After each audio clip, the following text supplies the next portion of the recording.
La passion pour Dieu. Luc 10, verset 27. La passion pour sa parole. Jérémie 15, verset 16.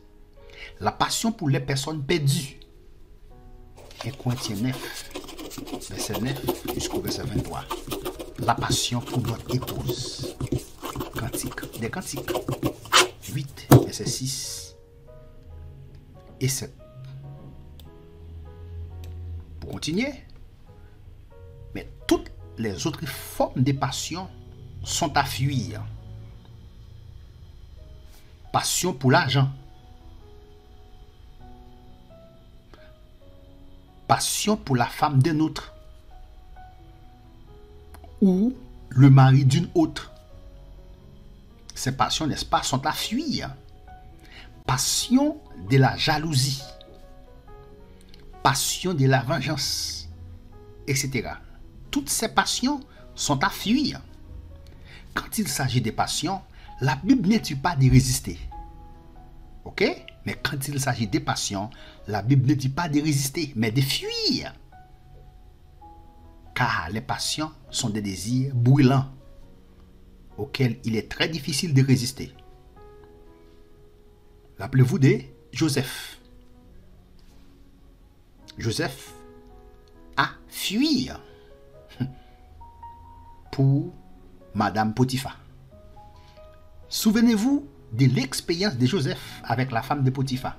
Nous venons de citer Genèse 39, verset 7 jusqu'au verset 29. Et ne jouons pas les braves. Béni soit l'Éternel. Storgé. Deuxième catégorie. Storgé. Storgé. Affection naturelle indispensable. Storgé. Le mot grec storgé, c'est une affection naturelle indispensable.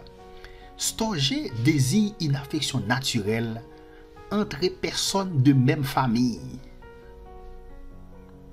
Et dans un sens plus large, entre personnes de même appartenance. Ça, c'est storgé. C'est par exemple l'affection naturelle qui unit les parents et les enfants. En grec, ça c'est storgé. Les frères et sœurs, les frères et les sœurs, storgé. Parce que des gens sont d'une même souche, du même sang. Ils éprouvent du même sang. Ils éprouvent de l'affection les uns pour les autres. Ça, c'est storgé. Cette affection n'est ni forcée, ni apprise, mais découle naturellement du fait qu'ils ont conscience du lien de parenté qui les unit. Les Grecs utilisaient le terme storgé pour désigner l'amour instinctif d'une mère poule pour ses poussins. Béni soit l'Éternel. Cette affection devrait exister entre des confrères de classe, des collègues de travail, entre les gens de même pays, et même entre sont sortis d'un seul sang. Acte 17, verset 28. Ils sont sortis d'un seul sang. Cela veut dire, d'une manière générale, que nous sommes tous frères et sœurs. Qu'il devrait exister entre nous tous une tendresse particulière, quelle que soit notre race. Quelle que soit notre race ou la couleur de notre peau. Ça, c'est storgé. Si l'amour storgé est une tendresse naturelle que Dieu a mise gracieusement dans le cœur de tous, comment se fait-il que des parents maltraitent et abandonnent leurs enfants? Ça, c'est une question. Si l'amour storgé est une tendresse naturelle que Dieu a mise gracieusement dans le cœur de tous, comment se fait-il que des parents maltraitent, et abandonnent leurs enfants? Ça, c'est une question. Si l'amour storgé est une tendresse naturelle que Dieu a mise gracieusement dans le cœur de tous, comment se fait-il que des parents maltraitent et abandonnent leurs enfants? Que des enfants placent leurs parents dans un foyer des personnes âgées et les oublient jusqu'à leur mort. Que des voisins dont les maisons se touchent s'ignorent, même après avoir vécu 20 ans côte à côte.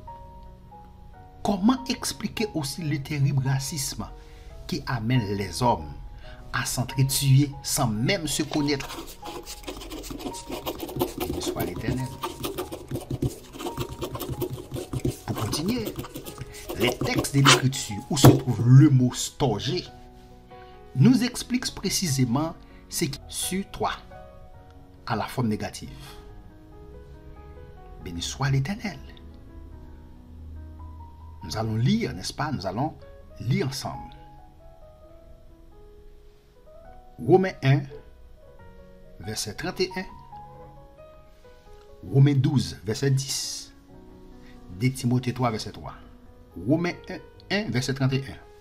Dans Romains 1, verset 31, il est mentionné que ceux qui ne se préoccupent pas aucunement de connaître Dieu. Verset 28. Il est mentionné que ceux qui ne se préoccupent aucunement de connaître Dieu, verset 28, deviennent très égoïstes et finissent par ne plus même avoir d'affection naturelle pour les autres, storgée. Affection naturelle, storgée pour les autres. Finissent par ne plus même avoir d'affection naturelle pour les autres, storgée. Affection naturelle, storgée pour les autres. Dans 2 Timothée 3, verset 3, l'apôtre Paul souligne que dans les derniers jours, les hommes deviendront insensibles. Ça, c'est la vérité. Dans les derniers temps, dans les derniers jours, les hommes deviendront insensibles. Insensibles, c'est-à-dire sans affection naturelle. De là, nous voyons l'importance pour les chrétiens de chercher à connaître Dieu de plus en plus intimement et de ne pas laisser son cœur devenir insensible. Béni soit l'Éternel. De ne pas laisser son cœur devenir insensible. Philia et agapé, amour émotif ou amour volontaire, les deux sont essentiels. Philia, ok, maintenant catégorie, nous terminons avec forger. Philia maintenant. Philia, le mot grec philia pour l'amour figure sous forme d'adjectif, sous forme de nom et de verbe une cinquantaine de fois dans le Nouveau Testament. Et agapé, plus de 300 fois. Ceci nous indique au départ qu'agapé est le terme consacré par le Saint-Esprit et les auteurs du Nouveau Testament pour décrire l'amour de Dieu. Ça c'est agapé. L'amour de Dieu pour nous, ça c'est agapé. L'amour de Dieu pour nous n'est ni eros, n'est ni projet. C'est agapé.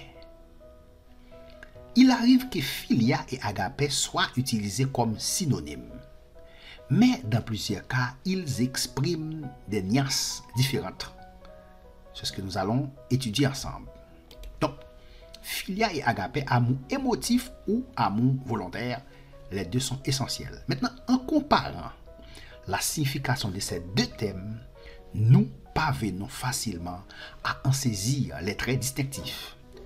Vous aurez sans doute l'impression, en lisant ces lignes, que nous accordons beaucoup plus de valeur à l'amour agapé qu'à l'amour philia. L'amour philia n'est pas une forme d'amour à rejeter, mais il est insuffisant pour bâtir des relations solides et durables avec les gens qui nous entourent. N'est pas une forme d'amour à rejeter, mais il est insuffisant pour bâtir des relations solides et durables avec les gens qui nous entourent. Il est insuffisant pour bâtir des relations solides et durables avec les gens qui nous entourent. L'amour philia. Philia est un attachement émotif, alors qu'agapé est un attachement volontaire. Philia est un attachement émotif. Je vais vers telle personne parce que mon cœur m'y entraîne. J'éprouve des sentiments favorables pour quelqu'un et cela m'amène à rechercher sa compagnie. L'amour philia est un amour qui provient essentiellement du cœur. C'est l'amour typique des fréquentations, constamment ramenés l'un vers l'autre par les cœurs. Même à distance, les amoureux vibrent l'un pour l'autre. Et quand ils s'entrevoient, les cœurs se mettent à battre et les yeux scintillent. Le philia est un amour fait des sentiments et d'émotions. Yes. Pour continuer, agapé.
partager la parole de Dieu avec vous. Partage notre étude avec vos amis dans votre groupe.